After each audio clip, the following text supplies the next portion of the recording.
तो जय हिंद दोस्तों, कैसे हैं आप? उम्मीद है कि बढ़िया होंगे। तो दोस्तों आज हम कवर करने वाले हैं रिसेंट जीके के चैप्टर नंबर 25 के बारे में, जो कि है सीमावर्ती राजवंशों का अभ्युदय, जिसमें कि हम टोटल 50 क्वेश्चन एंड आंसर रखने वाले हैं। जो कि ये चैप्टर बहुत छोटा है, इसीलिए हम 50 क्वेश्चन एंड आंसर रखने वाले हैं, जो कि एसएससी और रेलवे में बहुत ज़्यादा ही पूछा जाता है।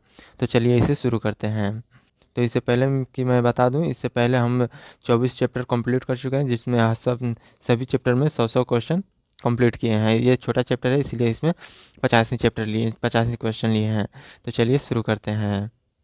तो हमारा पहला क्वेश्चन है कि सीमावर्ती राजवंशों का अभ्युदय किस काल में हुआ? तो गुप्त उत्तर काल में हुआ था। दूसरा क्वेश्चन है सीमावर्ती राजवंशों का क्या अर्थ है?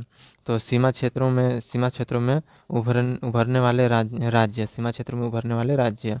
तीसरा क्वेश्चन है इस काल में भारत में कौन सी स्थिति थी? तो राजनीतिक विखंडन थी।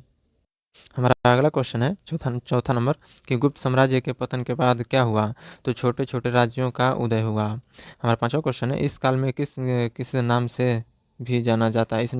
इस काल को किस नाम से भी जाना जाता है? तो प्रारंभिक मध्यकाल से जाना जाता है। हमारा छठा क्वेश्चन है कि हुणों का भारत पर आक्रमण किस काल में हुआ? तो गुप्त उत्तर काल में हुआ था। हमारा सातवां क्वेश्चन है हुणों का प्रसिद्ध शासक कौन था? तो मिहिर कुल था। हमारा आठवां क्वेश्चन है हुणों को किसने पराजित किया? तो उशो धर्म ने। हमारा नौवां क्वेश्चन है यशोधर्म कहाँ का शासक था? तो मालवा का शासक था। हमारा 10वां क्वेश्चन है कि हुणों के आक्रमण का प्रारंभ क्या हुआ? तो गुप्त साम्राज्य का पतन तेजी से हुआ। हमारा 11वां क्वेश्चन है वर्धन वंश का संस्थापक कौन था? वर्धन वंश का संस्थापक था पुष्यभूति था। तो दोस्तों हमारा 12वां क्वेश्चन है धर्मवंश का राजधानी क्या थी? तो थानसेन। तो दोस्तों हमारे थोड़ी लैंग्वेज है, बोलने में हिंदी थोड़ा गड़बड़ हो रही है, तो इससे आप घबराइएगा नहीं, क्योंकि मेरी थोड़ी हिंदी वीक है, कमज़ोर है, इसलिए मैं नहीं बोल पाता हूँ। पर यह वीडियो बनानी पड़ रही है आप लोगों के लिए। तो हमारा अगला क्वेश्चन है धर्मवंश का सबसे प्रसिद्ध शासक कौन था? तो हर्षवर्धन था। 14 क्वेश्चन है हर्षवर्धन का शासनकाल कब कब था? तो 606 से लेकर के 647 ईस्वी तक।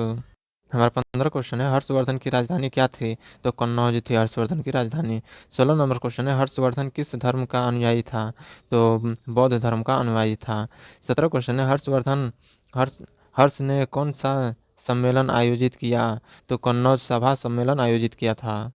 हमारा 18 नंबर क्वेश्चन है कि हर्ष के दरबार में कौन सी चीनी यात्री आया था? तो ह्वेन सांग आया था। 19 नंबर क्वेश्चन है हर्ष ने कौन सी पुस्तक लिखी? तो नांगानंद रत्नावली और प्रियदर्शिका ये सबसे ज़्यादा रत्नावली और प्रियदर्शिका ये सबसे ज़्यादा पूछा जाता है परीक्षा में। हमारा 20वां क्वेश्चन है हर्षवर्धन की मृत्यु के बाद क्या हुआ? तो साम्राज्य का विखंडन। तो दोस्तों मैं जितने भी क्वेश्चन यहाँ पर करवाता हूँ वो सारे एग्जाम के लिए बहुत ही ज़्यादा इंपॉर्टेंट होते हैं, तो इसे ध्यान से देखिएगा आप। अगर नहीं एक बार में नहीं याद होगा तो दूसरी बार भी देख सकते हैं, क्योंकि देखने से ज़्यादा याद होता है, रटने से नहीं। तो हमारा 21वां क्वेश्चन है गुर्जर प्रतिहार वंश का संस्थापक कौन था? तो नाग्यभट्ट प्रथम। 22वां क्वेश्चन है गुर्जर प्रतिहारों की राजधानी क्या थी? तो कन्नौज थी। 23वां क्वेश्चन है इस वंश का सबसे प्रसिद्ध शासक कौन था? तो मिहिर भोज। हमारा 24वां क्वेश्चन है प्रतिहारों का मुख्य शत्रु कौन था? तो अरब था शत्रु। 25वां क्वेश्चन है प्रतिहारों ने रोका किसे रोका? तो अरब आक्रमणों को रोक दिया था। 26वां क्वेश्चन है पाल वंश का संस्थापक कौन था? तो गोपाल था। 27वां क्वेश्चन है पाल वंश का प्रमुख क्षेत्र कौन सा था? तो बंगाल था पाल वंश का प्रमुख क्षेत्र। हमारा 28वां क्वेश्चन है धर्मपाल किस वंश का शासक था? तो पाल वंश का शासक था। 29 नंबर क्वेश्चन है पाल वंश किस धर्म का संरक्षण था? तो बौद्ध धर्म का संरक्षण था। 30वां क्वेश्चन है पाल काल में कौन सा विश्वविद्यालय प्रसिद्ध था? तो नालंदा विश्वविद्यालय प्रसिद्ध था, जो कि बिहार में है अभी। क्या वो बिहार में ही उसकी स्थापना हुई थी और बिहार में ही है। 31वां नंबर क्वेश्चन है राष्ट्रकूट वंश का इस काल में क्या महत्व था? तो दक्षिण का शक्तिशाली वंश, दक्षिण का शक्तिशाली वंश। 32 नंबर क्वेश्चन है, त्रिपक्षीय संघर्ष किसके बीच हुआ? तो पाल, प्रतिहार और राष्ट्रकूट के बीच हुआ था। हमारा 33 नंबर क्वेश्चन है, यह संघर्ष किसके लिए था? तो कन्नौज के लिए यह संघर्ष था, कन्नौज के लिए।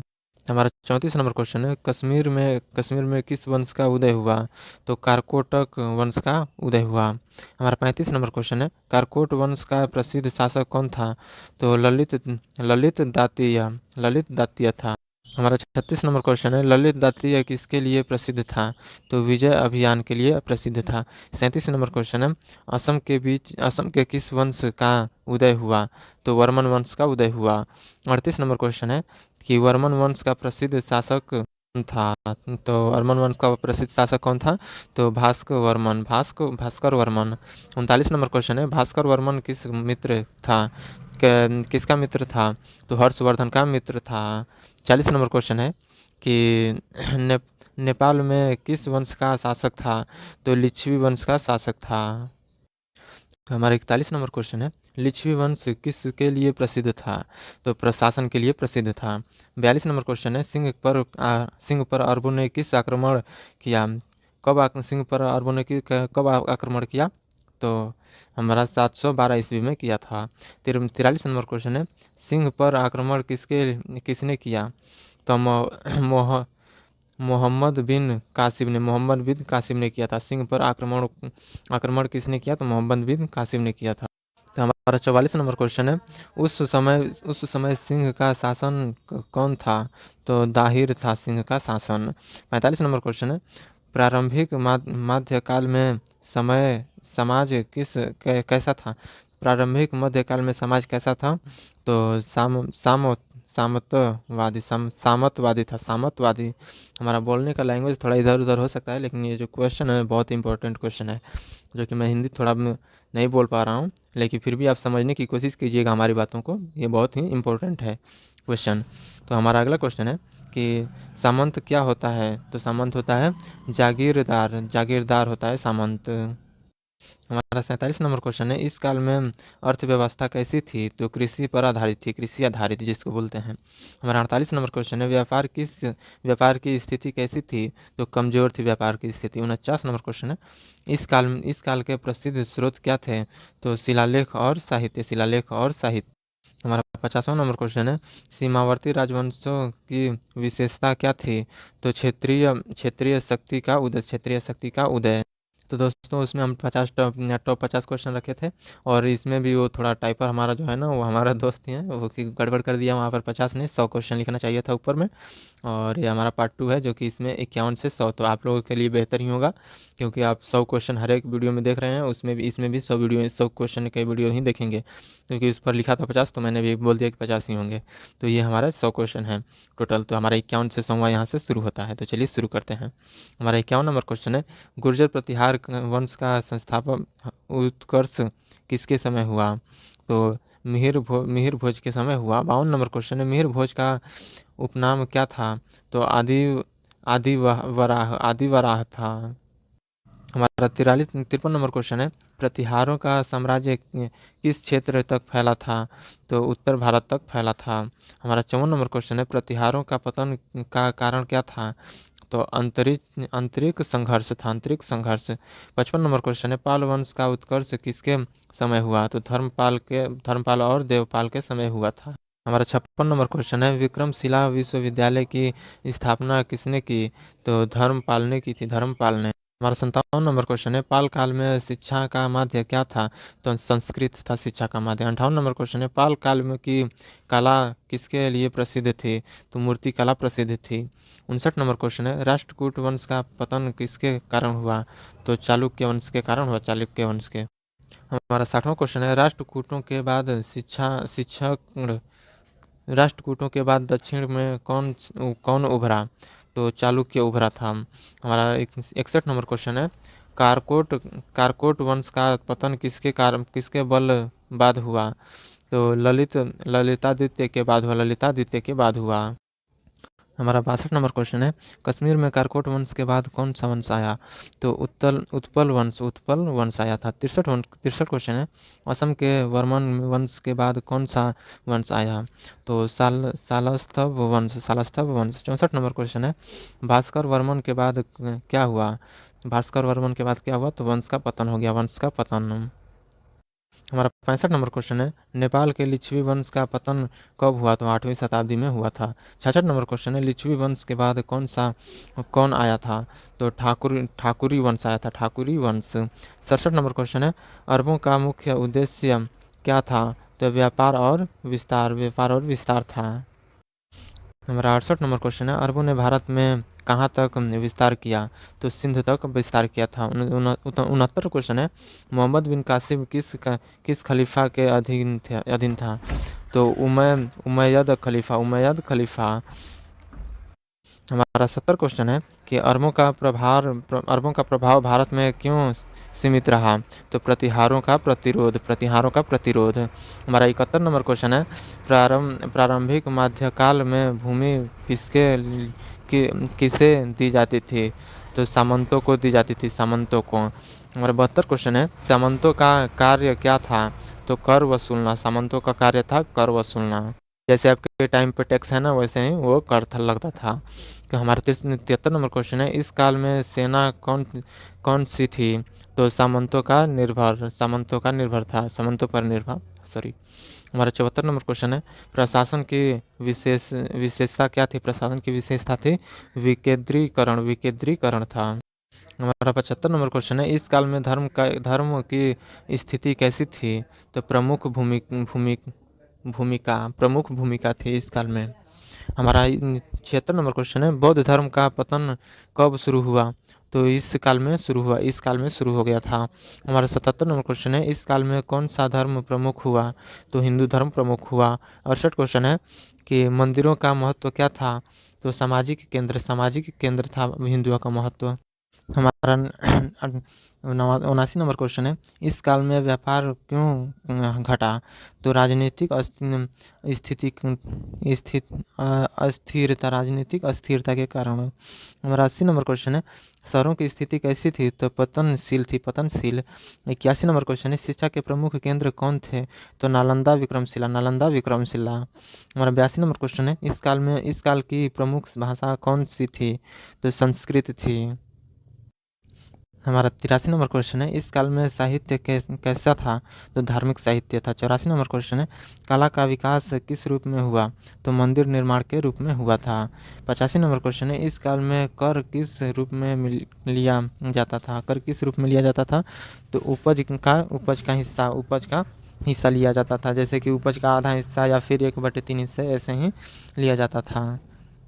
हमारा 86 नंबर क्वेश्चन है कि किसानों की स्थिति कैसी थी? तो बहुत कमजोर हो गई थी किसानों की स्थिति। हमारा 87 नंबर क्वेश्चन है कि इस काल में महिला स्थिति कैसी थी? तो बहुत ये भी महिला स्थिति भी कमजोर थी। तो हमारा 88 नंबर क्वेश्चन है, समाज की संरचना कैसी थी? तो जाति आधारित थी। हमारा 89 नंबर क्वेश्चन है, सीमावर्ती राजवंशों का मुख्य उद्देश्य क्या था? तो क्षेत्रीय विस्तार। हमारा 90 नंबर क्वेश्चन है, इन राजवंशों का महत्वपूर्ण क्या था? इन राजवंशों का महत्व क्या था? तो क्षेत्रीय संस्कृति का विकास। 91 नंबर क्वेश्चन है, इस काल का प्रमुख राजनीतिक केंद्र क्या था? तो कन्नौज था राजनीतिक केंद्र। हमारा 92 नंबर क्वेश्चन है कि कन्नौज के लिए संघर्ष क्यों हुआ? तो सत्ता और प्रतिष्ठा के लिए हुआ था। हमारा 93 नंबर क्वेश्चन है, त्रिपक्षीय संघर्ष का परिणाम क्या हुआ?